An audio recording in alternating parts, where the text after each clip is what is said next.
ಹಾಗೂ ಪಾಕ್ ನಡುವಿನ ಯುದ್ಧದ ಹಿನ್ನೆಲೆ ಮುಂದೂಡಲಾಗಿದ್ದ ಐಪಿಎಲ್ ಪಂದ್ಯಗಳು ನಾಳೆಯಿಂದ ಆರಂಭಗೊಳ್ಳಲಿದ್ದು ಕೋಲ್ಕತಾ ತಂಡವನ್ನ ಆರ್ಸಿಬಿಯು ತವರಿನಲ್ಲಿ ಎದುರಿಸಲಿದೆ. ಭಾರತ ಹಾಗೂ ಪಾಕ್ ನಡುವೆ ಉದ್ವಿಗ್ನ ವಾತಾವರಣ ಹೆಚ್ಚಾದ ಹಿನ್ನೆಲೆ ಬಿಸಿಸಿಐ ಐಪಿಎಲ್ ಸೀಸನ್ 18 ಅನ್ನು 1 ವಾರಗಳ ಕಾಲ ಮುಂದೂಡಿತು. ಇದೀಗ ಮತ್ತೆ ಪಂದ್ಯಾಟವನ್ನ ಪುನಃ ಆರಂಭಿಸಿದ್ದು ಮೇ 17ರಿಂದ ಪಂದ್ಯ ಆರಂಭವಾಗಲಿದೆ. ಇನ್ನು ನಾಳೆ ಆರ್ಸಿಬಿಯು ಚಿನ್ನಸ್ವಾಮಿ ಕ್ರಿಕೆಟ್ ಮೈದಾನದಲ್ಲಿ ಕೆಕೆಆರ್ ತಂಡವನ್ನ ಎದುರಿಸಲಿದೆ.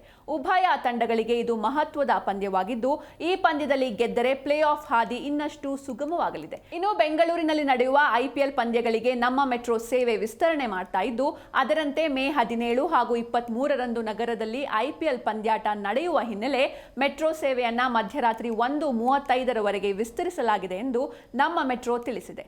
ಸದರಿ ದಿನಗಳಲ್ಲಿ ನಮ್ಮ ಮೆಟ್ರೋ ಎಲ್ಲಾ 4 ಟರ್ಮಿನಲ್ ಅಂದರೆ ವೈಟ್ ಫೀಲ್ಡ್, ಕಾಡುಗೋಡಿ, ಚಲ್ಲಘಟ್ಟ, ರೇಷ್ಮೆ ಸಂಸ್ಥೆ ಮತ್ತು ಮಾದಾವರ ಮೆಟ್ರೋ ನಿಲ್ದಾಣಗಳಿಂದ ಕೊನೆಯ ಮೆಟ್ರೋ ರೈಲು ಸೇವೆಯನ್ನ ಮಧ್ಯರಾತ್ರಿ 1ರವರೆಗೆ ವಿಸ್ತರಿಸಿದೆ. ಅಲ್ಲದೆ ಮೆಜೆಸ್ಟಿಕ್ ಮೆಟ್ರೋ ನಿಲ್ದಾಣದಿಂದ ಎಲ್ಲ 4 ಕಡೆಯೂ ಕೊನೆಯ ರೈಲು ಮಧ್ಯರಾತ್ರಿ 1:35ಕ್ಕೆ ಹೊರಡಲಿದೆ. ಈ ಹಿನ್ನೆಲೆ ಪ್ರಯಾಣಿಕರು ಈ ಸೌಲಭ್ಯವನ್ನ ಬಳಸಿಕೊಳ್ಳುವಂತೆ ಬಿಎಂಆರ್ಸಿಎಲ್ ತಿಳಿಸಿದೆ.